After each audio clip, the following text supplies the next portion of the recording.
Good morning, class level students. Welcome back. We were doing the chapter number 10, that is mechanical properties of liquids. In the first video, we discussed about pressure, how a liquid at equilibrium of rest exert pressure, which is a normal pressure, that is normal thrust. Then we discussed the practical application questions on pressure. Okay, today we will start with Pascal's law. Now, Pascal law is a very important topic. What is Pascal law? And there are lots of applications also on with respect to the Pascal law.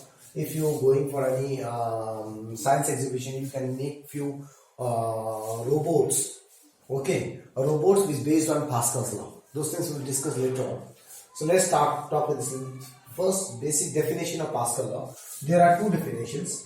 The first definition say, okay, the definitions you will study from a refresher. Here I will explain only the definition what they want to say mathematically. For example, we have a liquid inside a container. Okay. If I say if G is neglected, that is acceleration due to gravity is neglected, that is G is 0. That means pressure at every point inside the liquid is equal. Pressure at 1, pressure at this point, pressure at this point, pressure at this point. All pressures are equal. This they are talking about in Pascal law. That if G is neglected, then pressure at every level inside the liquid is constant. If G is neglected, but we cannot neglect G, right? तो actual concept क्या है वो थोड़ी देर बाद में बात करेंगे, ठीक है ना, after proving of Pascal's law. पर पास्कल लॉ बोलता है कि अगर मैं G को इग्नोर मार दूं तो प्रेशर हर जगह सेम होता है, ठीक है, हर लेवल में सेम होता है. The second definition, what is the second definition? Second definition से for example we have a liquid. Okay, this is one point A, this is another point B, this is another point C, this is another point D. I know that G is 0, pressure at A will be equals to pressure at B will be equals to pressure at C will be equals to pressure at D. This we know from the first definition. Now the second definition say if anyhow at any point inside the liquid the pressure increases. For example, इसका pressure, नया pressure जो हुआ वो PA plus 4 Pascal हो गया. So what will happen? This increase in pressure is equally distributed to all the points inside the pressure. मतलब इसका +1, इसका +1, इसका +1, इसका +1 हो जाएगा. 4 is divided equally to all the points inside the liquid. Okay, such that the pressure will remain same. मतलब अब जो नया प्रेशर होगा वो कितना होगा? PA +1. नया प्रेशर एट B कितना होगा? PB +1. नया प्रेशर एट C कितना होगा? PC +1. और नया प्रेशर एट D कितना होगा? PG +1. Okay, class. So these are the two definitions of Pascal's law. But now we will prove this Pascal law that if G is 0, that pressure at every level is constant. Okay. Now how to prove? For this, what we do? We consider a liquid. Consider a liquid of density rho. Okay. Inside a container. Inside a container. Now, we are taking 2 points, A and B. Okay, such that there is an imaginary cylinder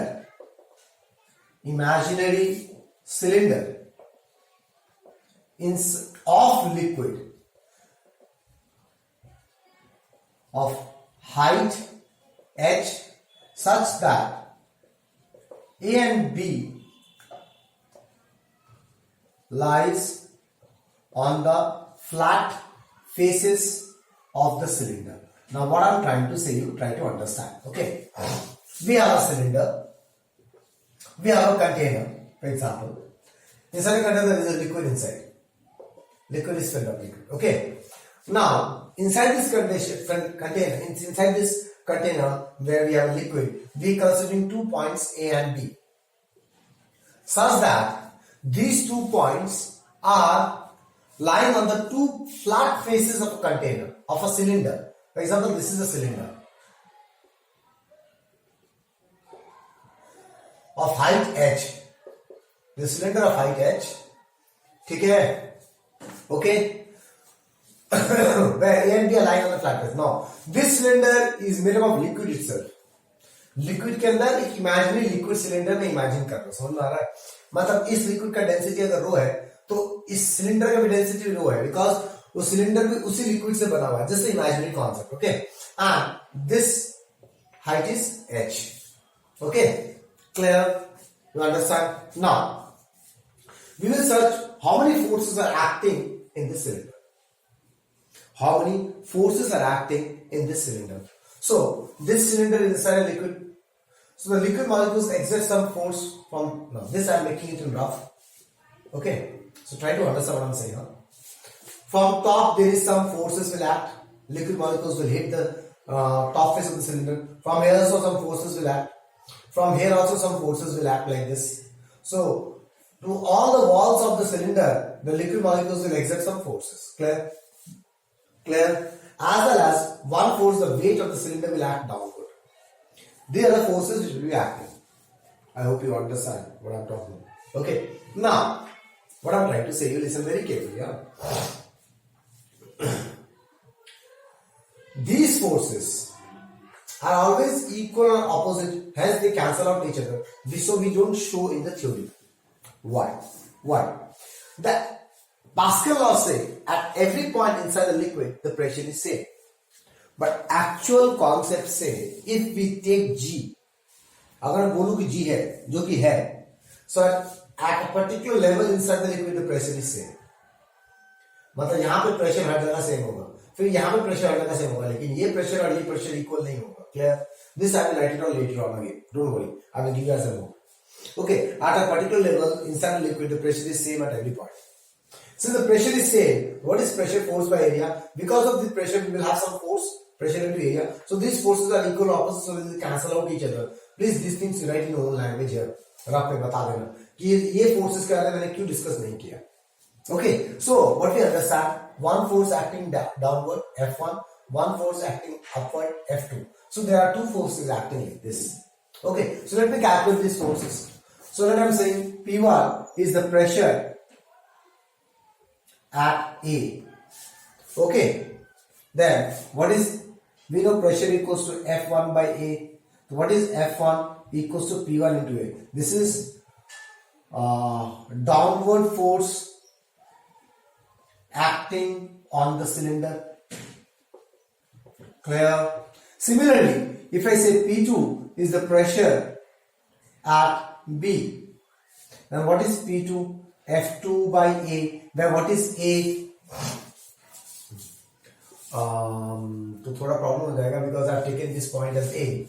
Okay, so let the A I am taking it as small a. Small a. Small a.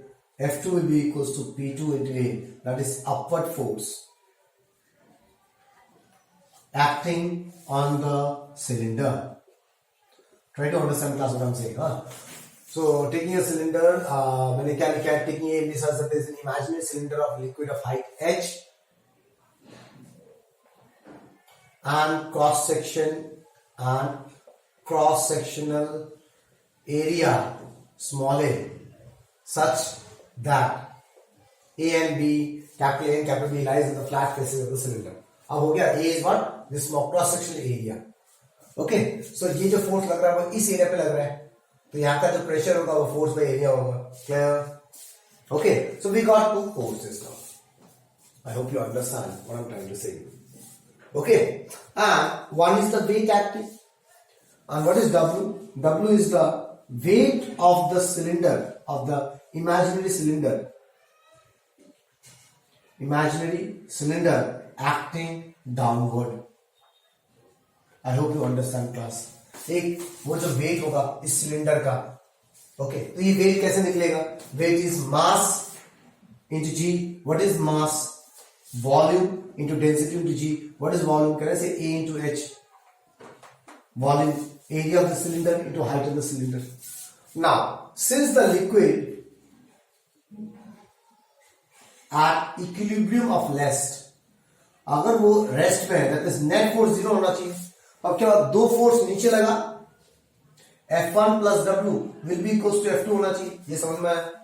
किसी दो force नीचे लग रहा है, एक force ऊपर लग रहा है, और ये इक्विलिब्रियम ऑफ रेस्ट पे है. ओके, तो इससे मतलब क्या प्रूव हो गया मुझे?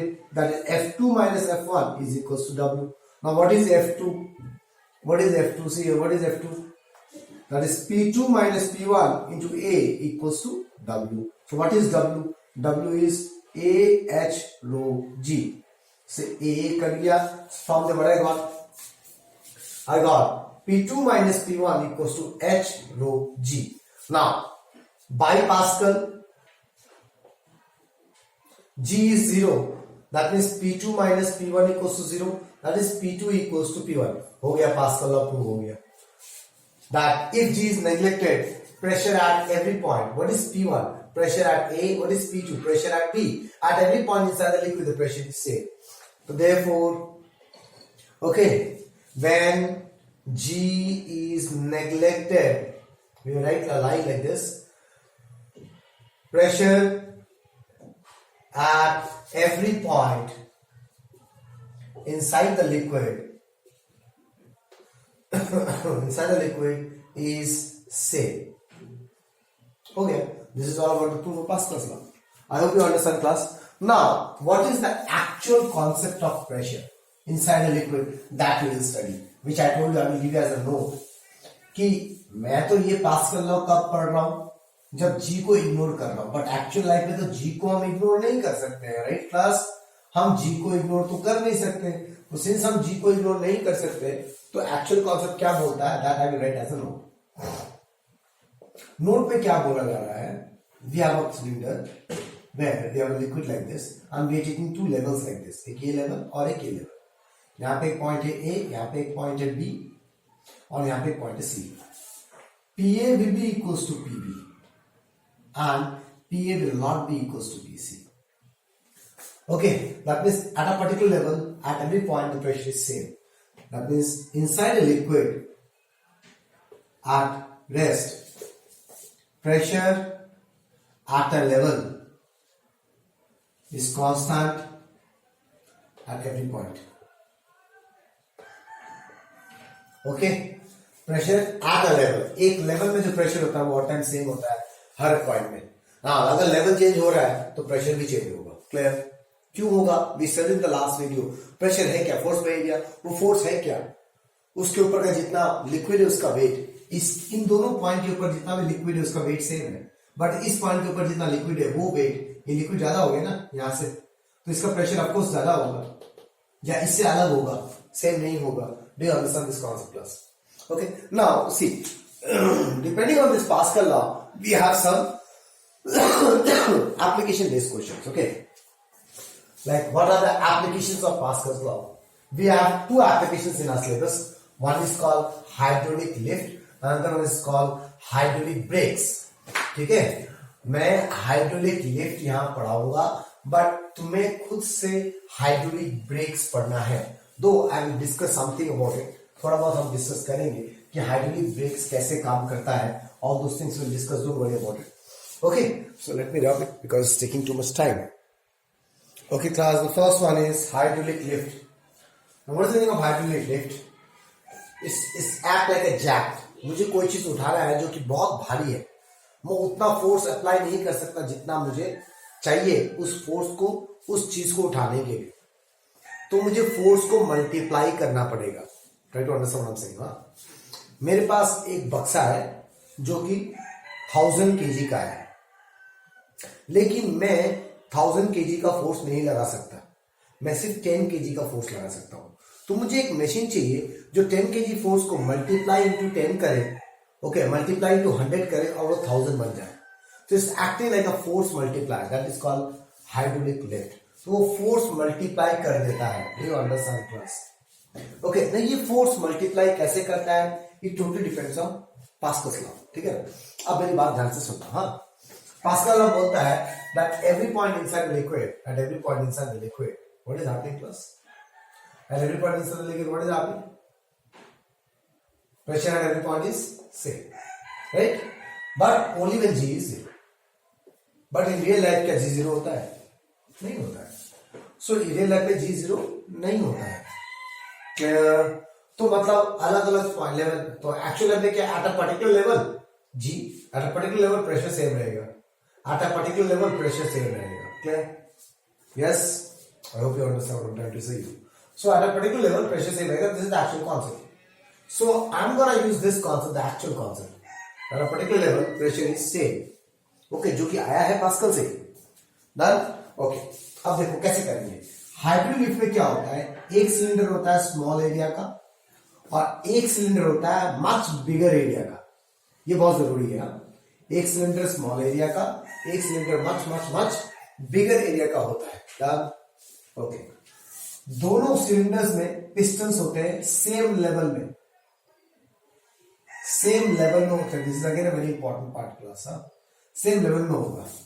अब इसके बीच में एक इनकंप्रेसिबल लिक्विड होगा। क्या होगा, इनकंप्रेसिबल लिक्विड। ये बहुत इंपॉर्टेंट है, इनकंप्रेसिबल, ऐसा लिक्विड जो कंप्रेस नहीं होता हो।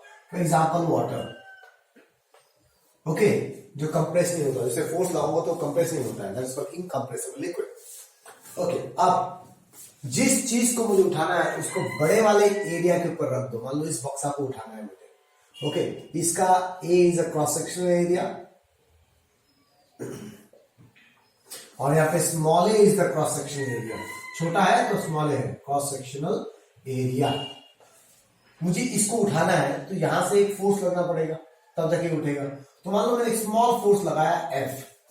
तो what is F? F is small applied force, small applied force. ठीक है, एंड यहां पे कैपिटल एफ जो हुआ ये ग्रेटर फोर्स जनरेटेड। नहीं, ग्रेटर फोर्स जनरेटेड कैसे हुआ, this you need to understand.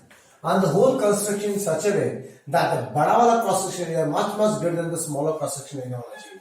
मतलब ये बहुत छोटा तो ये बहुत पतला, बहुत पतला तो ये बहुत मोटा। ठीक है ना। अब देखो, जैसे मैंने यहां से कुछ फोर्स दिया, यहां पे कुछ प्रेशर क्रिएट होगा P1। Okay, so what is P1? Is the pressure created at the, take it as M, take it as M, at M। ये जो प्रेशर क्रिएट हुआ वो कितना हुआ, स्मॉल एफ बाई एरिया।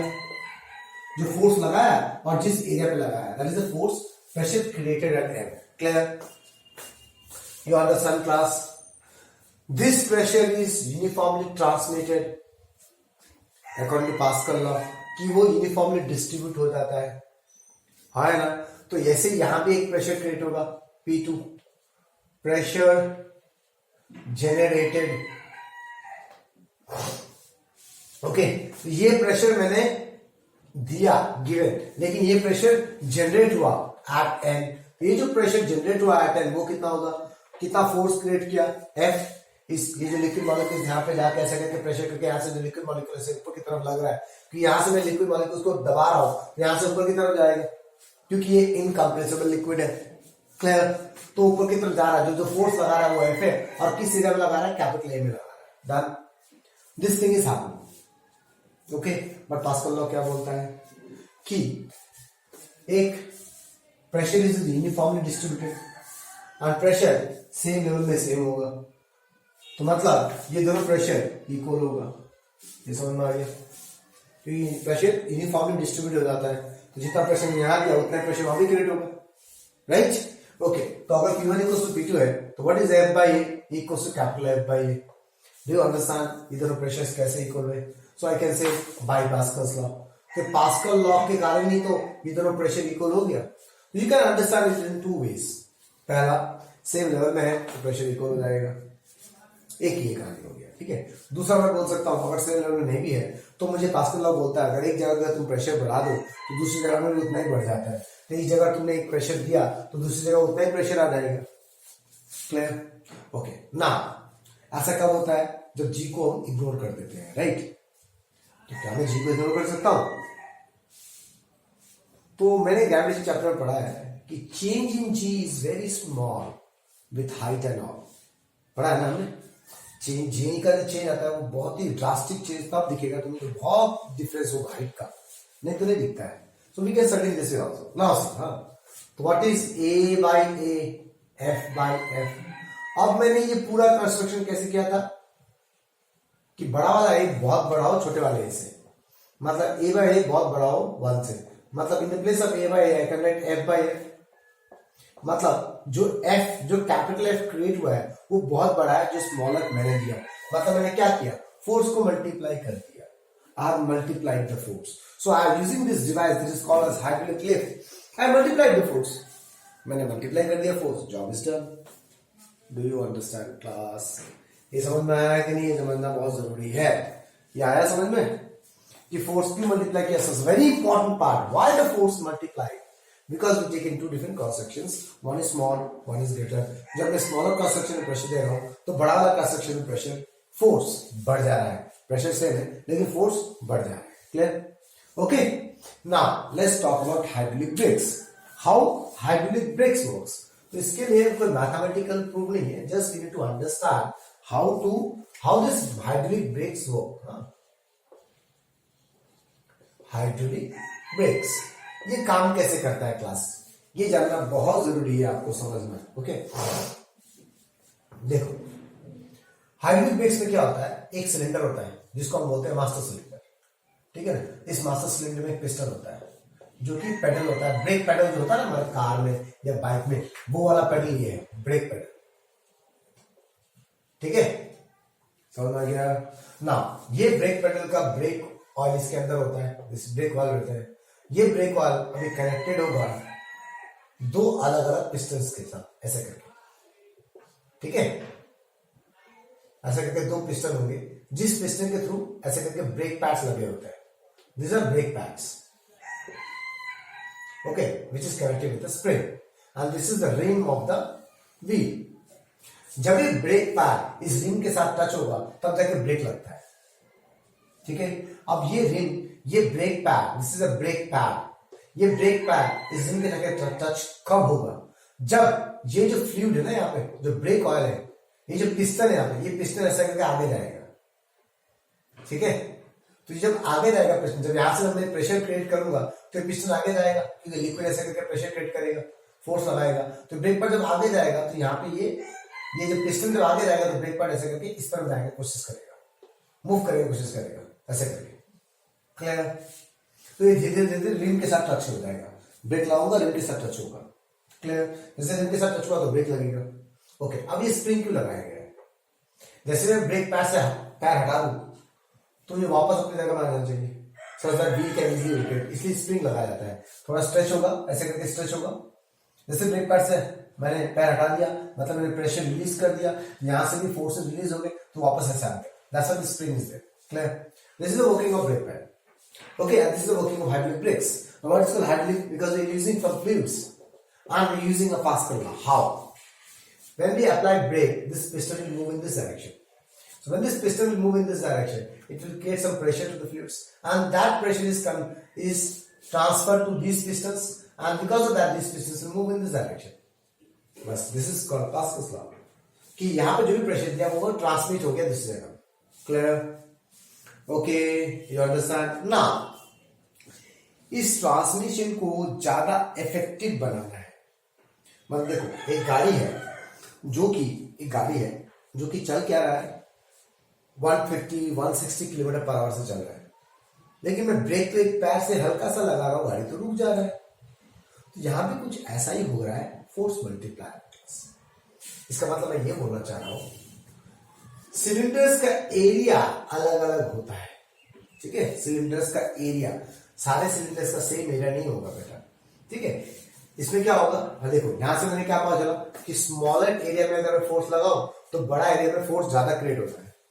तो इसमें जो मास्टर सिलेंडर होगा उसका एरिया कम होगा और ये जो पिस्टन्स होंगे इसका एरिया ज्यादा होगा, ताकि यहां से अगर स्मॉल फोर्स लगाओ यहाँ पे ज्यादा फोर्स क्रिएट हो जाए. ये जानना बहुत जरूरी था. Clear class. ओके क्योंकि वो कॉन्सेप्ट मैं यहां भी यूज करूंगा. मुझे फोर्स को मल्टीप्लाई करना है. गाड़ी 100 किलोमीटर से ऊपर से चल रहा है, लेकिन क्या मुझे उतना फोर्स चाहिए होता है गाड़ी को रोकने के लिए? नहीं. मैं छोटा सा पैर से हल्का हल्का मारूंगा गाड़ी रुक जाता है.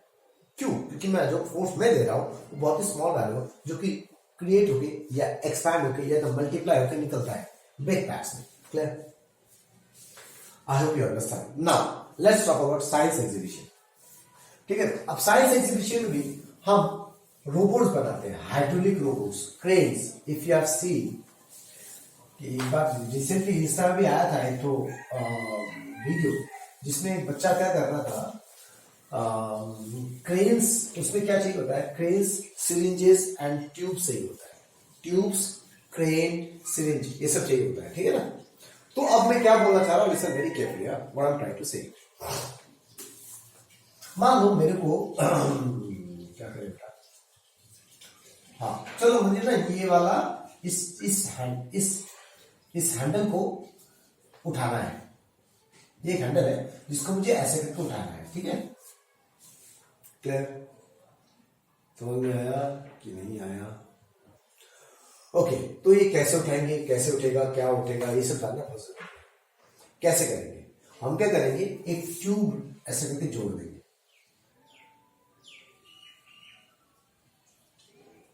इसके अंदर कुछ नहीं होगा, फ्लूइड्स होगा प्लस, और कुछ नहीं होता है, ठीक है। Just make of fluids, nothing else.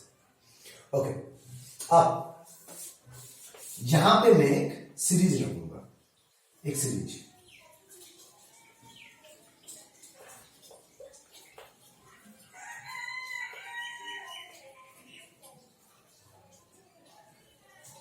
ये सीरीज है जिसके अंदर एक छोटा सा पिस्टन होता है, पिस्टन टाइप होता है। आई होप इतना तो पता है आपको, है ना। ओके, अब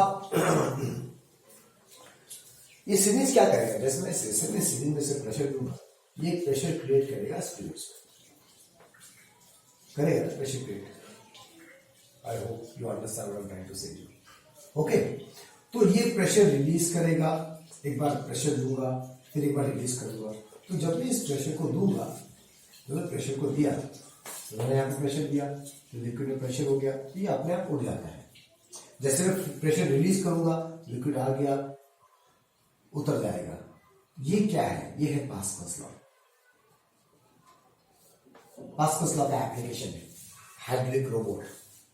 कुछ समझ में आ रहा है क्लास, क्या बोलना चाह रहा हूं मैं? शायद से तुम्हारे भी समझ में नहीं आ रहा होगा, ठीक है। तो चलो मुझे डिटेल में फिगर बना लेता हूं ताकि तुम्हें अच्छे से समझ। डिटेल बनाते हैं, चलो। ये मूवमेंट ना दिखा के मैं दूसरा एक मूवमेंट दिखाता हूं, ठीक है। मान लो यहां पे वो जो क्रेन का जो मुंह होता है ना, ऐसे करके क्रेन का मुंह होता है ना, जिसको मुझे अप डाउन करना पड़ता है, ठीक है। जिसको नीचे ले जाऊंगा, कुछ पकड़ के लेके आएगा। अब मैं क्या कर रहा हूं, ठीक है, ये एक ट्यूब लगा दिया। अब मैं क्या करूंगा, यहां पे स्मॉलर एरिया का प्रेशर लगाया, सिरिंज लगाया, यहां पे बिगर एरिया का सिरिंज लगा देता हूं, ठीक है, बिगर एरिया का, ठीक है। और इसके अंदर पिस्टन ऐसे करके यहां पे है, ये है पिस्टन, और पिस्टन का ये जो हेड है वो मैंने इसके साथ कनेक्ट कर दिया, ठीक है। अब देख ध्यान से, जब ये ऐसा अंदर की तरफ प्रेस करूंगा, total heart it will create some pressure and that pressure is transferred to this part. जिसके कारण क्या होगा, ये वाला पार्ट पीछे की तरफ आएगा। तो जब ये वाला पार्ट पीछे की तरफ आएगा, तो इस एंड के साथ जो ये क्रेन का हैंडल जुड़ा हुआ था वो भी तो नीचे की तरफ जाएगा धीरे धीरे, ओके, धीरे धीरे नीचे जाएगा।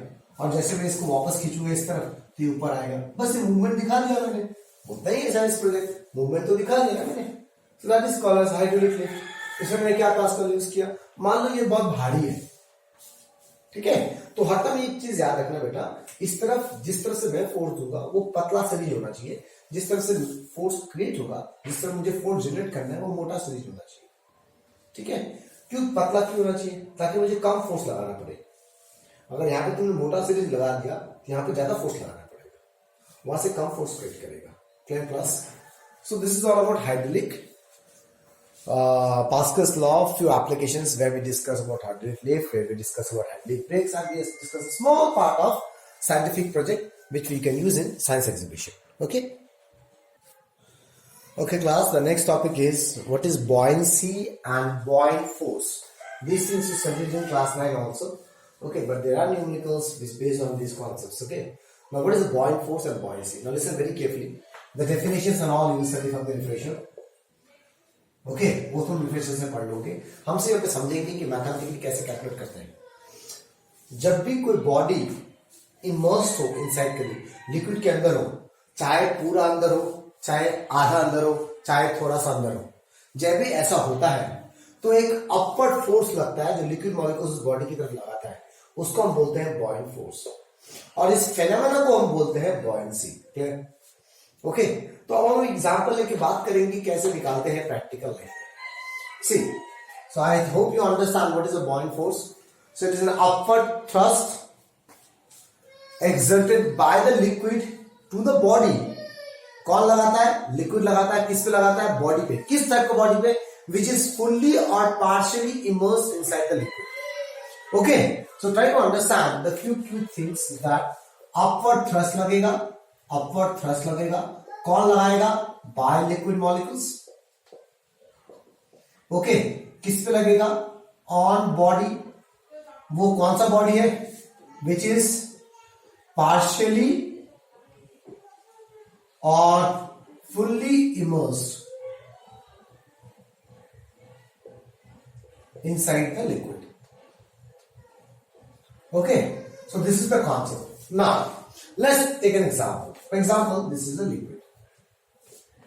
ऐसे करके लिक्विड है, इसके अंदर एक बॉडी है जो partially immersed है। ठीक है? For example, the V is the total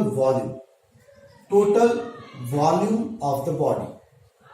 Okay, and V dash is the volume of the body inside liquid।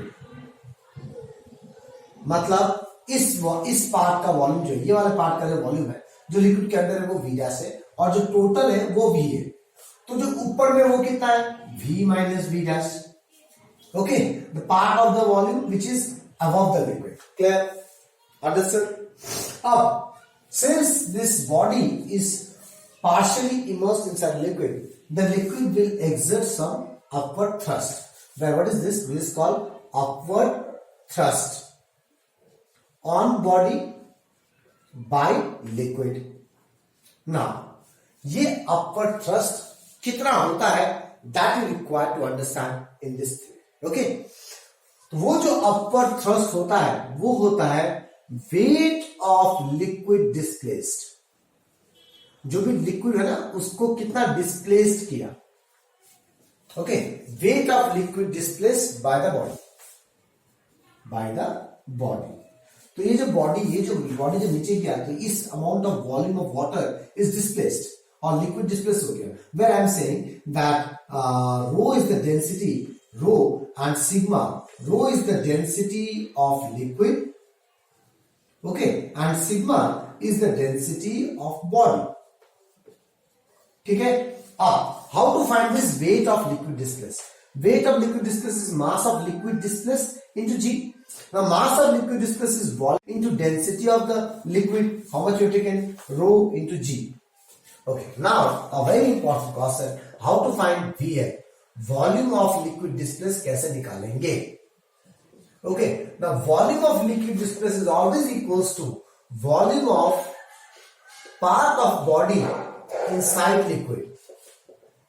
Part of body inside liquid, ये जानना बहुत बहुत बहुत जरूरी है कि volume of liquid displace is always equals to volume of part of body inside liquid.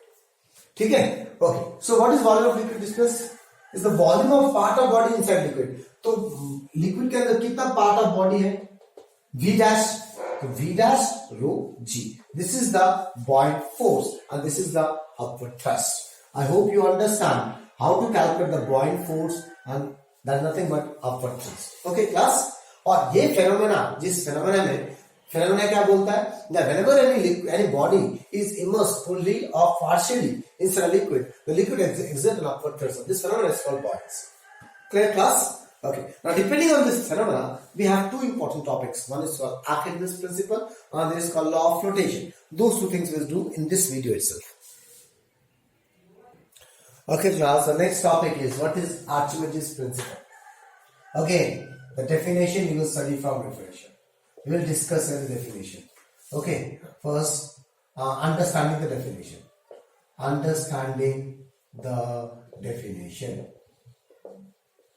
Okay, ये समझ लो बस, उसके बाद हम प्रूविंग बाद में करेंगे। व्हाट दिस डेफिनेशन से, जब हम कुएं से पानी निकालते हैं बाल्टी से, तो अगर तुमने गौर किया होगा, जिसने ये काम किया है रियल लाइफ में और जिसने नहीं किया है उसके लिए भी एक तरीका बताता हूँ। बाथरूम में बकेट है पानी भरो, टेक अ मग ठीक है ना। उस मग को बकेट के अंदर डाल दो, तो मग के अंदर सारा पानी चला जाएगा। जब तुम उस मग को ऊपर निकालोगे तो तुम देखना, जब तक वो मग जो कि फुल्ली फिल था पानी के अंदर है, तब तक वो हल्का लगता है। जैसे उसको पानी के बाहर निकाल रहे हो, बाहर निकाल लिया, अब वो पानी का मग भारी लगता है। Similar something is happening with in real life also, like in case of a well. जब हम कुएं से पानी निकाल रहे होते हैं तो बाल्टी जब पानी कुएं के पानी के अंदर रहता है, तो बाल्टी जब तुम ऊपर की तरफ टांगते हो, लिफ्ट करते हो, तो बाल्टी हल्का लगता है। जैसे वो पानी के सरफेस के ऊपर आ गया, अब वो बाल्टी भारी लगता है। इसका मतलब मैं ये बोलना चाह रहा हूं कि उस बाल्टी में जो पानी था, और बाल्टी और पानी का जो टोटल वेट है, वो कम लगता है मेरे को जब वो पानी के अंदर रहता है, और जब पानी के ऊपर चला आता है तो उसका वेट बढ़ जाता है। तो वेट बढ़ता नहीं है, एक्चुअली होता क्या है, whenever any body is fully or partially immersed inside a liquid, okay, that body loses some weight. उसका एक्चुअल वेट हमें फील नहीं होता, उसका वेट थोड़ा घट जाता है, okay. And that weight, that loss in weight of the body is nothing but is equals to weight of liquid displaced. This is Archimedes principle. So what the Archimedes principle say? क्या बोलता है कि जब भी कोई body, for any body inside liquid, it may be fully, it may be partially, not a big issue class, okay, fully or partially, then the body will lose some weight. That loss in weight is equals to weight of liquid displaced. ये मुझे proof करना है, okay, ये proof करना है कि loss in weight is equals to weight of liquid displaced. अब मैं कुछ यहां पे बताने वाला हूं जो तुमको हेल्प करेगा ये समझने के लिए कि लॉस इन वेट है क्या। ठीक है, लॉस इन वेट है क्या। Loss in weight, for example, what is loss in weight? What is loss in weight? This is a body which is inside a liquid. ठीक है, अब इस बॉडी के अंदर क्या क्या फोर्सेस लगेंगे पहले ये समझो। एक इस तरफ से फोर्स लगेगा, एक इस तरह से फोर्स लगेगा। इस तरह मुझे पता है, पहले भी पढ़ चुके हैं। लिक्विड मॉलिक्यूल्स यहां पे फोर्स लगाएगा, लिक्विड मॉलिक्यूल यहां पे लगाएगा, यहां भी लगाता है, दो फोर्सेस कैंसिल हो गए, राइट, क्लियर। और एक इस बॉडी का वेट नीचे की तरफ लग रहा होगा, W. What is W? Is the actual wait. Done class? Okay, अब ये फोर्स बढ़ा है कि ये फोर्स बढ़ा है? तो ये फोर्स क्यों हुआ? क्योंकि यहां पे कुछ प्रेशर था P2। ये फोर्स क्यों हुआ? क्योंकि यहां का कुछ प्रेशर था P1। P2 बड़ा है P1 से, क्यों? P2 के ऊपर ज्यादा पानी है, P1 के ऊपर कम पानी है, तो जितना ज्यादा डेप्थ होगा उतना प्रेशर बढ़ेगा। इसका मतलब F2 बड़ा है F1 से। तो अब पहले दो फोर्स लग रहे थे, पहले दो फोर्स लग रहे थे क्लास, ओके, एक नीचे की तरफ, ऊपर की तरफ। ऊपर वाला फोर्स बड़ा है, that means net upward force कितना लगा? Net upward thrust is equals to F2 minus F1. This is called buoyant force. ठीक है, ये हो गया buoyant force। पक्का? क्लियर? इतना समझ में आया कि नहीं आया बताओ। तो अब मैं बात क्या कर रहा हूं, अब मुझे पता चल गया कि ये जो लिक्विड था, इस लिक्विड के अंदर जो बॉडी था, उसमें एक नेट फोर्स ऊपर लग रहा है F और एक नेट फोर्स नीचे लग रहा है W। ठीक है, ओके। तो जो नेट डाउनवर्ड फोर्स लग रहा होगा वो हो जाएगा apparent wait. Why apparent wait? मतलब जो वेट हमें फील होगा, क्योंकि वेट क्या होता है? जो फोर्स नीचे की तरफ लग रहा होता है। अब साथ में ऊपर की तरफ भी एक फोर्स लग रहा है, तो अब नीचे की तरफ कुछ दूसरा फोर्स लग रहा होगा, that is called apparent wait. वो कितना हो गया? W माइनस है। क्लियर? और नीचे वाला फोर्स माइनस ऊपर वाला फोर्स, क्योंकि ऊपर में एक फोर्स लग रहा है, नीचे में एक फोर्स लग रहा है। अब मुझे नीचे का फोर्स निकालना है, तो नीचे माइनस ऊपर, W माइनस है। So this is what? Apparent weight. So see, what is apparent weight? Apparent weight is equals to real weight minus F। Then what is real weight minus apparent weight? That is F. So can I say this is only loss in weight? तो जो loss in weight है वो upward thrust है।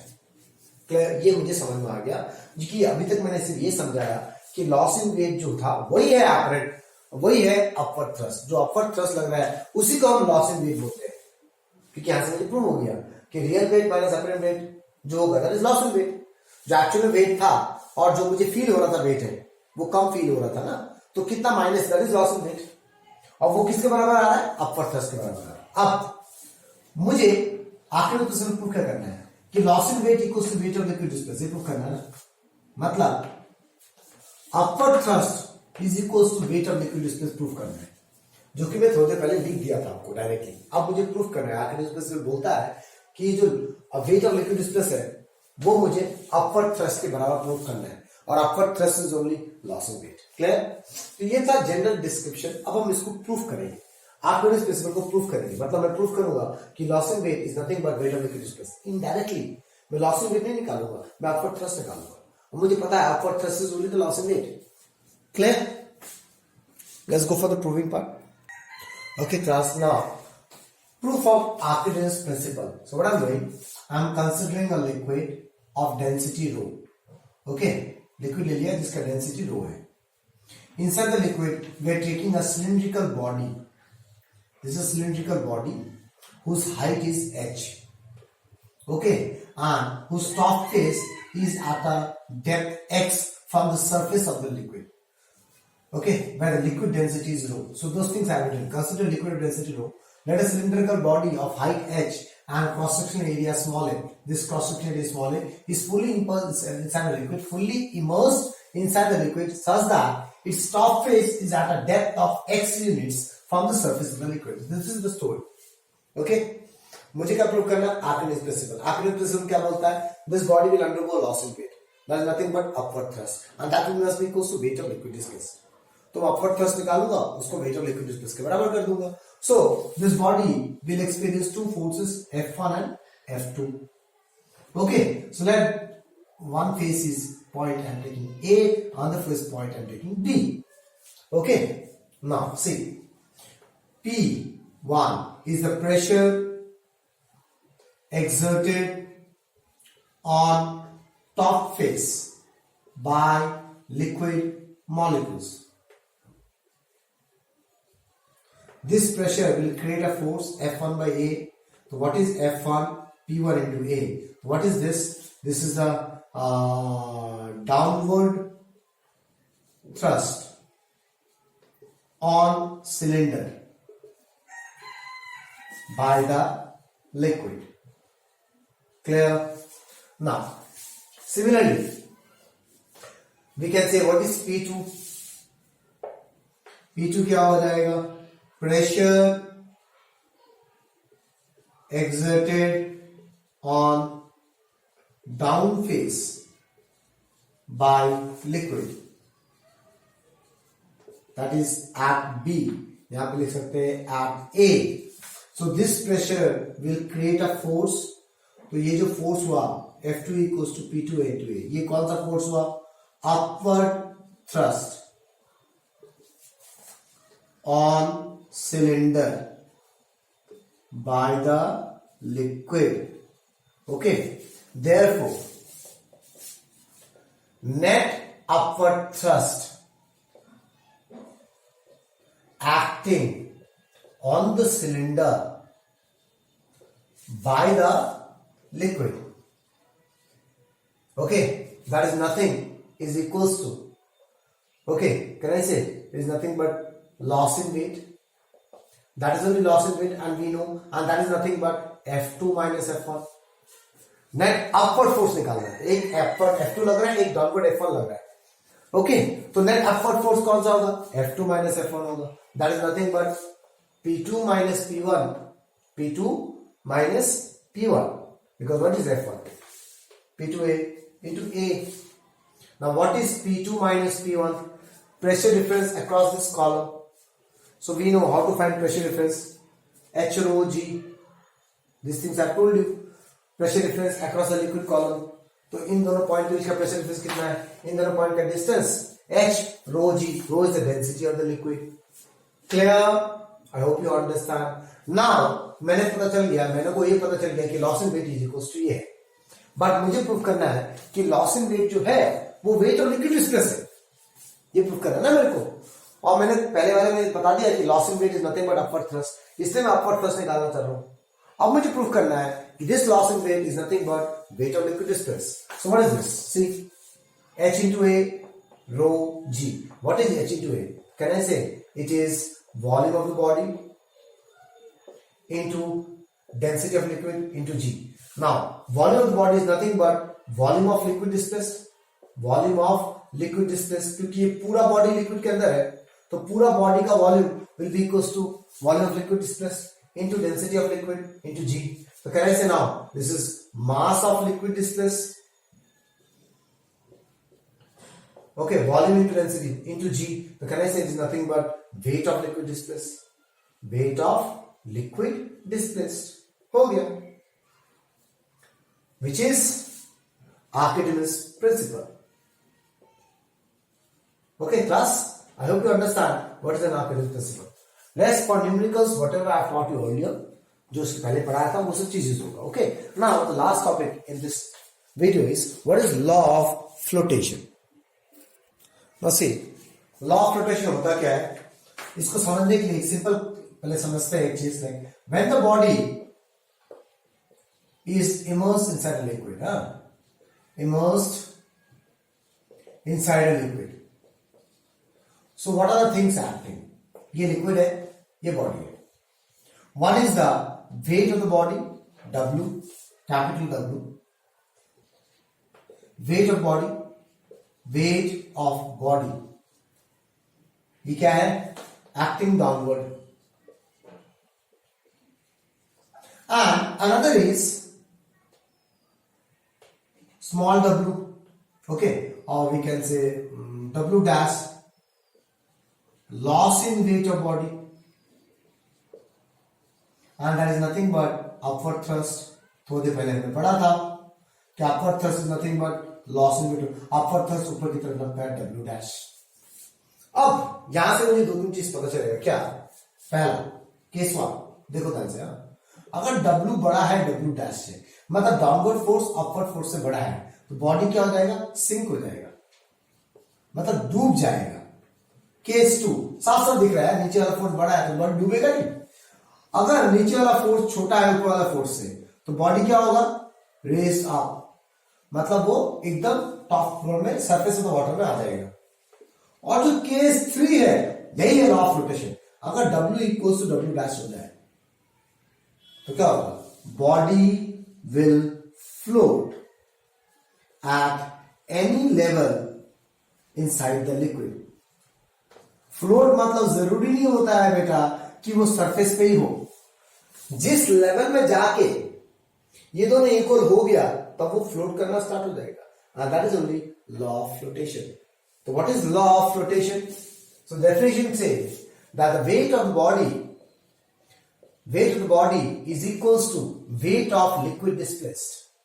जैसा हो जाएगा, जैसे weight of body weight of liquid displaced के बराबर हो गया, then the body starts floating.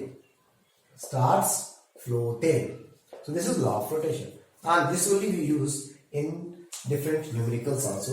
कहीं बोला गया है कि बॉडी फ्लोट हो रहा है, मतलब उसमें जो वेट ऑफ द बॉडी होगा वो must be equal to weight of liquid displace हो, मतलब अपवर्ड थ्रस्ट के बराबर हो, तभी जाके नेट फोर्स 0 हो जाएगा ना. एक ऊपर फोर्स लग रहा है, एक नीचे फोर्स लग रहा है, दोनों फोर्स अगर इक्वल हो गया तो इक्वल ऑपोजिट फोर्स 0 हो गया, नेट फोर्स 0 हो गया, मतलब बॉडी ना ऊपर जाएगा ना नीचे जाएगा, वो बस फ्लोट कर रहा होगा. Okay class, that's all for this video. Thank you very much.